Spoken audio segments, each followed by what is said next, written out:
आपण आपल्या मराठी कलाकारांना ट्रोल करतोय, पण तिकडे साऊथमध्ये त्यांनी त्यांच्या कलाकाराचं मंदिर बांधलंय. गोष्ट आवडली तर नक्की शेअर करा. त्या महान कलाकाराचं नाव आहे द ग्रेट रजनीकांत. त्यांच्या अभिनयामुळे, त्यांच्या स्टाईलमुळे, त्यांच्या डायलॉगमुळे भारतात त्यांचे फक्त चाहते नाहीयेत, तर त्यांचे भक्त आहेत. साऊथमध्ये आवडत्या कलाकाराला देवाचा दर्जा दिला जातो. मग त्याची पोस्टर्स लावली जातात, त्याच्यावर दुधाचा अभिषेक केला जातो, त्या पोस्टर्सला हार घातले जातात. पण तामिळनाडूमधील मदुराई येथे एका चाहत्याने प्रेमाची अशी हद्द गाठली की ऐकून थक्क व्हाल.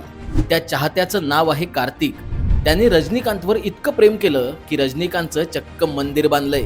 या मंदिरात रजनीकांत यांची 250 किलो वजनाची मूर्ती बसवली गेली. दररोज सकाळ संध्याकाळ त्या मूर्तीची आरती केली जाते.